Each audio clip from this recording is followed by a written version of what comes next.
Gajanan mill शताब्दी विद्यालयामार्फत जागतिक महिला दिन साजरा.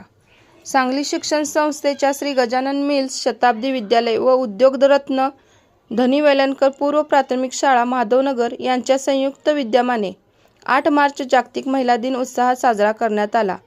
या कार्यक्रमामध्ये सेल्फी पॉइंट, महिलांसाठी विविध प्रकारचे खेळ, आकर्षक बक्षिसे आणि खाऊ गल्ली आकर्षक ठरल्या. महिलांच्या आर्थिक सक्षमीकरणासाठी व वैयक्तिक प्रगतीला चालना देण्यासाठी हे उपक्रम शाळेच्या वतीने घेण्यात आले. महिलांना एक चांगले व्यासपीठ मिळावे यासाठी शाळेच्या अर्बन खाऊ गल्ली हा उपक्रम घेण्यात आला. यात महिलांनी वेगवेगळ्या खाद्यपदार्थाचे स्टॉल लावले होते व ते विक्रीसाठी ठेवले होते. विद्यार्थ्यांचा पालकांचा चांगला प्रतिसाद त्यांना मिळाला. या कार्यक्रमाचे नियोजन सौ अवनी गंगातीरकर, शाळेच्या मुख्याध्यापिका सौ जाधव, ज्येष्ठ शिक्षिका भोसले, ठाकरे, पाटील, शेंडगे, शिरोले व कुंभार यांनी केले. सपाटे व श्री सुतार यांचेही सहकार्य मिळाले.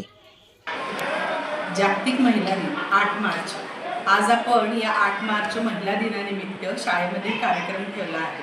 श्री गजानन मिल्स शताब्दी विद्यालय माधवनगर आणि धनी वेलणकर पूर्व प्राथमिक शाळा माधवनगर यांच्या संयुक्त विद्यमानं आपण हा महिला दिनाचा औचित्य साधून सर्व महिला पालकांसाठी हा कार्यक्रम ठेवलेला आहे.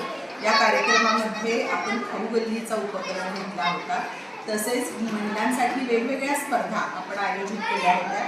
यामध्ये वेगवेगळे कुपन्स, लकी ड्रॉ स्पर्धाच्या सगळ्या महिलांना आपण बक्षिसांचं वितरण केलं. यामध्ये उखाण्यांची स्पर्धा, काव्य गायनाची स्पर्धा ठेवली होती. तसेच छान छान फोटो काढण्यासाठी म्हणून सेल्फी पॉईंटही ठेवण्यात आले होते. अशा प्रकारे छान पद्धतीनं महिलांना एक खुलं व्यासपीठ मिळावं अशी अपेक्षा ठेवून सर्व महिलांसाठी आपण खाऊ गल्लीमध्ये त्यांना छान छान गोष्टी त्यांनी केलेल्या सादर करण्यासाठीची एक संधी आपण इथं त्यांना दिली होती. अशा प्रकारे दोन्ही शाळांच्या वतीनं खूप छान पद्धतीने हा कार्यक्रम आयोजित केला गेला आणि शाळेच्या व्यतिरिक्तही इतर अनेक पालकांनी यामध्ये आपला सहभाग नोंदवला. त्याबद्दल सर्व पालकांचं आणि सर्व महिलांचं मी मनापासून आभार मानते आणि सर्वांना महिला दिनाच्या शुभेच्छा देते. धन्यवाद.